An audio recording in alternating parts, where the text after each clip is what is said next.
We're now moving to Psalm 42 and 43. I'll read it for us. These are two psalms in our Bible, but really they're one psalm when you look at it. And it says, "For the music director, a well-written song by the Korites. As a deer longs for streams of water, so I long for you, O God. I thirst for God, for the living God. I say, when will I be able to go and appear in God's presence? I cannot eat. I weep day and night. All day long they say to me, where is your God? I will remember and weep. For I was once walking along with the great throng to the temple of God, shouting and giving thanks along with the crowd as we celebrated the holy festival. Why are you depressed, O my soul? Why are you upset? Wait for God, for I will again give thanks to my God for his saving intervention. I am depressed, so I will pray to you while in the region of the upper Jordan, from Mount Hermon, from Mount Mizar. One deep stream calls out to another at the sound of your waterfalls. All your billows and waves overwhelm me. By day, the Lord decrees his loyal love, and by night, he gives me a song, a prayer to the God of my life. I will pray to God, my high ridge. Why do you ignore me? Why must I walk around mourning because my enemies oppress me? My enemies' taunts cut me to the bone as they say to me all day long, where is your God? Why are you depressed, O my soul? Why are you upset? Wait for God, for I will again give thanks to my God for his saving intervention. Vindicate me, O God. Fight for me against an ungodly nation. Deliver me from deceitful and evil men. For you are the God who shelters me. Why do you reject me? Why must I walk around mourning because my enemies oppress me? Reveal your light and your faithfulness. They will lead me. They will escort me back to your holy hill and to the place where you live. Then I will go to the altar of God, to the God who gives me ecstatic joy, so that I may express my thanks to you, O God, my God, with a harp. Why are you depressed, O my soul? Why are you upset? Wait for God, for I will again give thanks to my God for his saving intervention. Welcome to page 1 of the Korah hymnal. This is the first hymn in the Korah book, in the book of Psalms. Super uplifting. I'm weeping. I can't even eat. God, why are you away from me? My soul's depressed. I'm trying to order myself to get happy. Why are you depressed? Be happy. And I just keep singing why and why and why. The hymnal's off to a great start so far, right? This choice of song selection, though, is interesting. How many of us can relate? How many have been where this psalm is? I know the things that should make me happy. I've experienced the things that make me happy. And yet, for some reason, I can't get myself to be happy. I'm trying to figure out how to pull myself out of this dark mood. It's like I've gone down the streets of Jerusalem. I've celebrated the feast. I was happy. Why am I not happy anymore? This guy's struggling with something that I think all of us would struggle with at some point in our lives.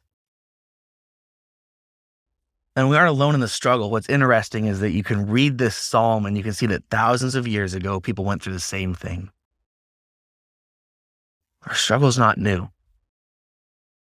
But fortunately for us, we don't need to reinvent the wheel. The psalmist gives us this paradoxical prayer that we can turn to when we feel like this.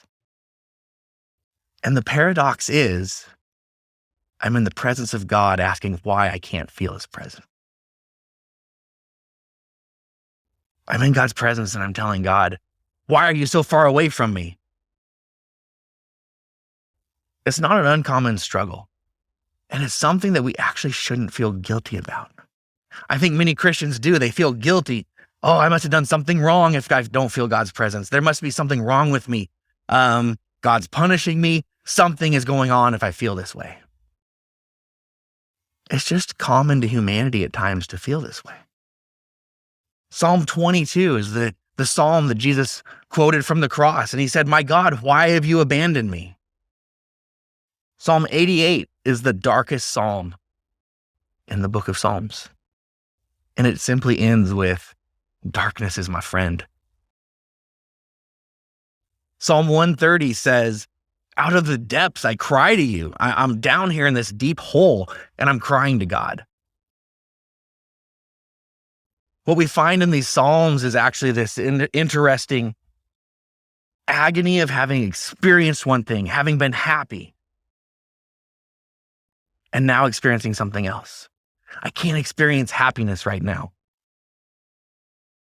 And not experiencing happiness, it's almost worse because you know what happiness is. You've been there. You've been close to God. And so now you really sense the emptiness of not being close to God. The psalmist was in Jerusalem in the middle of God's presence, but now we read that he feels spiritually distant from God. And as we read through it, he actually is also physically distant from God, not just spiritually. He's no longer in God's city, Jerusalem, where he marched with the crowds and was at the temple and the feast. Now he's in the vicinity of Mount Hermon. Mount Hermon's a significant place in Scripture and is a significant place in the ancient world. In Jewish literature, Mount Hermon was the place that was connected with this idea of an angelic rebellion. In the ancient days, Mount Hermon was where Baal was worshipped. And there was a temple to Baal on that mountain. In the Roman Empire, Mount Hermon was the location of the highest ancient temple in the known world, at over 9,000 feet above sea level. And most importantly, dating back into the Old Testament days, Mount Hermon was believed to be where the gateway to hell was located. It was at the foot of Mount Hermon that the city of Caesarea Philippi was located. And this city was the location for the worship of Pan. Pan was a goat-like god. And this is where we get our idea of the devil with the goat horns and everything else. Pan was the original devil. And so here the psalmist is saying, not only do I feel spiritually separated from God, but physically I have gone from God's city over to Mount Hermon at the gates of hell. I'm so far removed from God. And so here we can see the psalmist, his physical experience is coinciding with his internal feelings. And this brings us to a passage that has been misunderstood to some degree. In Psalm 42:7, in the Net Bible, it says, "One deep stream calls out to another at the sound of your waterfalls, as your billows and waves overwhelm me." This is the phrase that we often take as Christians to say, deep calls out to deep. And we think of it in a beautiful way. But that's not how the psalmist intends it here. If you read the context and go back a verse, what the psalmist says is, in 42:6-7, "I'm depressed. So I will pray to you while I'm in this place at Mount Hermon from Mount Mizar. One deep stream calls out to another as the sound of your waterfalls, all your billows and waves, they overwhelm me." The tone here is depression. So deep calling out to deep here is not a good thing. There's a parallel passage in Jonah chapter 2, verse 3. And in Jonah it says, "You threw me into the deep waters, into the middle of the sea. The ocean current engulfed me. All the mighty waves you sent swept over me." Jonah and the psalmist are expressing the feeling that God has given them up to be drowned.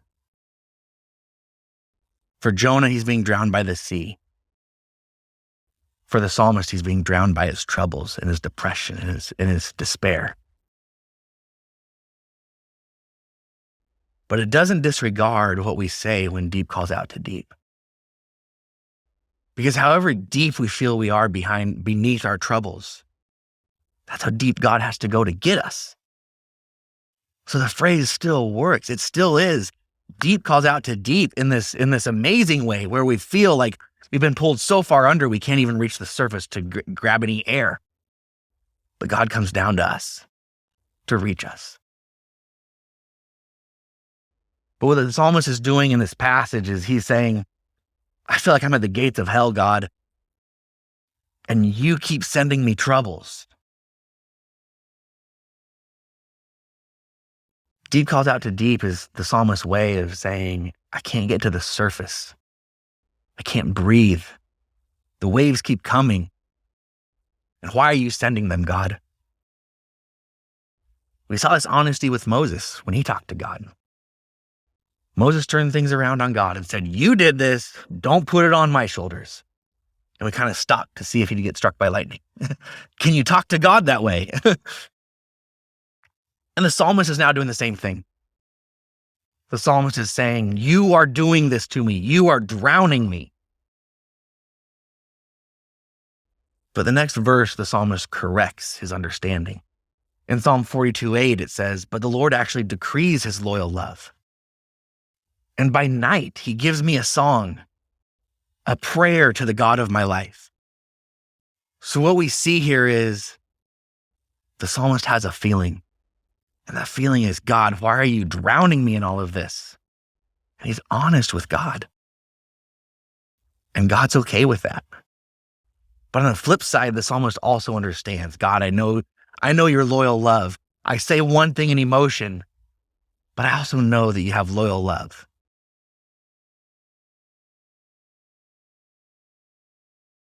And what the psalmist shows here, I believe, is the hope of angry prayer. To pray an angry prayer, as this psalmist is saying, to say, God, I'm drowning and you are doing this to me. To pray an angry prayer is to trust that God can hear me. To pray an angry prayer is to believe that not only can God hear me, but he might respond to me. He might be moved by my words. And the psalmist kicks off his angry prayer to God with, why? Some people think we shouldn't say why as believers. Don't we have all the faith? Don't we just say, your ways are above ours, God. I dare not ask why. That's not what Scripture shows us. Scripture shows us we can ask why. We can wrestle with God. The Bible's full of people asking why. And so this guy can get angry with God. He can ask, why is this happening? God, I feel like you're the one doing evil to me. And he can express these emotions and God's okay with that. So having vented to God, you'd think you'd feel better, right? But the psalmist isn't. He's not feeling better. He again says to himself, why are you depressed, my soul? Pick your chin up. God is going to see things through. Be happy. As the psalmist is struggling, what we see in this is somewhat of a progression from Psalm 88. In Psalm 88, there's no hope. It is simply darkness and despair. But now we're at the next level. There's despair, but underlying it, there's hope. Sometimes all you can do at your lowest is pray Psalms 88. Sometimes all you can do is simply say, I just feel darkness, God. And I can't even voice hope. I can't even voice. That was me when I watched the school shooting coverage. What is this? It's horrible. And so sometimes Psalm 88 is just your prayer. It's just darkness, God. Throw my hands up. But Psalm 42 and 43 show the progression. Yes, I still feel despair and I still feel depressed. But underlying that, though, there's still a little hope. And I'm starting to vocalize that now. And I'm asking myself, would you grab onto this, soul? Please stop being so depressed. Grab onto the hope that I know is there.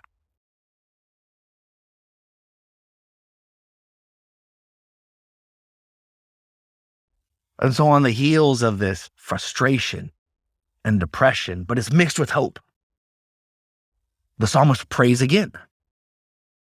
And this time they pray for God's judgment. Oftentimes we think of judgment as something to be afraid of, and it's a negative, and it's just punishment. And man, if God judges one person, he's going to judge everyone. And I know the bad things I've done, and the hammer's coming down. A lot of times that's how we think of judgment as Christians. We've been taught to think this way, but that's not the core idea of judgment. The core idea of judgment in the Bible is simply God putting things to right. We see all the imbalances in the world. And the psalmist just says, God, come and judge. In other words, the scales of justice. He's saying they're out of balance. Just come and rebalance the scales. I see poverty. I see oppression. I see all these things. Come and fix it. And so that's the idea of God's judgment, is that he comes into an unjust world and he brings justice and he rights the scales. And so the psalmist prays for that. And the psalmist closes with this idea as they're lost in despair at Mount Hermon, at the gates of hell. They pray to God, will you come with light and faithfulness to lead me back to your presence? And it's this image almost of will you send someone, you're out here in the middle. I can't describe having been to Afghanistan and Iraq. There's very few places that I've been to in America where you're just out in the middle of nowhere and utter darkness. When there's no moon, utter darkness. You can't see your hand in front of your face at times. And so that's where the psalmist is. And he's like, I just need someone to bring a light. Just carry a light out here that I can see and help let him guide me back to your presence. And what's interesting is that Jesus comes into the world. In the New Testament, the psalmist asked for, God, will you send your light and your faithfulness? Jesus in the New Testament, he's called the faithfulness of God. And he's called the light of the world. And what he does is he takes his disciples to Caesarea Philippi, to the foot of Mount Hermon, where the temple of Pan was carved into the rock face. And at the front of the rock face, where the gates of hell were believed to be, and the place where the psalmist asked for faithfulness and light, Jesus tells his disciples, it is on this rock that I will build my church. And the gates of hell won't overcome it. Jesus went to the heart of darkness and despair that we're looking at here in this psalm. And he declared victory through the cross. He went straight up to the gates of hell. And he said, I'm going to build my church right here. A week later, Jesus, Peter, James, and John, they go back to Mount Hermon after Jesus' declaration. And that's where we have what we know as the transfiguration. So on the mountain, the disciples see Jesus, Moses, and Elijah. And I think Peter was thinking of Jesus' words a week earlier when Peter says, let's build 3 tabernacles. This is great. Jesus said he's going to build his church on the rock right here at the gates of hell, and they won't prevail. Here's our prophets from the Old Testament. Here's Jesus. Let's build it right here on the rock. And I think that Peter misses what the disciples often miss, and what we can even struggle with at times, is that Jesus spoke in physical terms of spiritual realities. He didn't mean that the church needed to literally be built on the rock of Mount Hermon. He took his disciples to the gates of hell to tell them a spiritual truth. My church will spiritually be built right on top of the gates of hell. And the gates of hell won't stop it. I don't think the psalmist had any idea of the greater picture that would happen down the road at Mount Hermon, where he was writing this psalm. I don't think he knew about what was coming. But what we find in the prayer is that they believe that something will happen. They had this faith in this hope.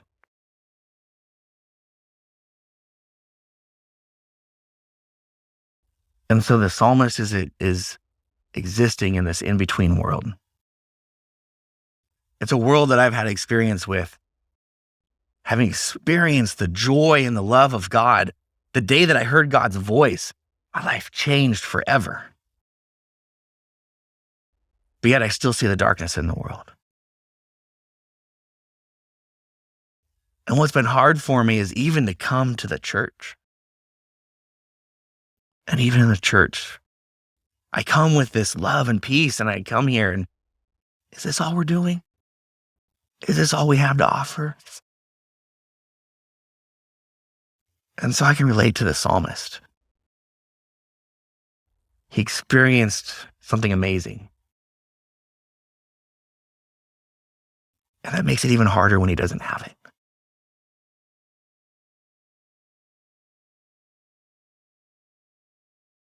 There's no reversal, though, of the despair and the depression that the psalmist has. The opening hymn of Korah's psalm book doesn't end like a Disney movie. It ends with them asking once again, why am I so depressed? But they do reassure themselves that it's not a permanent state. There will be a future time where they will be able to give thanks to God. They will see God come through for them. And so it ends with this struggle that I think we can often have. I just want to tell myself to get better. I just want to tell myself to straighten up. I want to pull myself out of the mud that I'm in, and I just fix myself. And it just doesn't happen. And that's where the psalmist is. I want to close the look at this psalm with this idea that it's great when we're in the good times. It's great when, as the psalmist, we're in Jerusalem, we're marching through the streets, we're having a grand old time and we feel great. That's amazing times. But it's also realistic to have times like Psalm 88, where we're just lost in darkness and we don't feel the hope. It's realistic. And it's okay to land somewhere in the middle. It's okay to land somewhere in the middle where you're struggling to hold on to hope, but you can't quite get yourself out of the depression and despair either. So what I take from this psalm is this comfort. This comfort that what I'm experiencing is not something that humanity has not experienced in the past. I'm not alone in my struggle. This is obviously a struggle that goes back thousands of years. And that's okay. It's okay.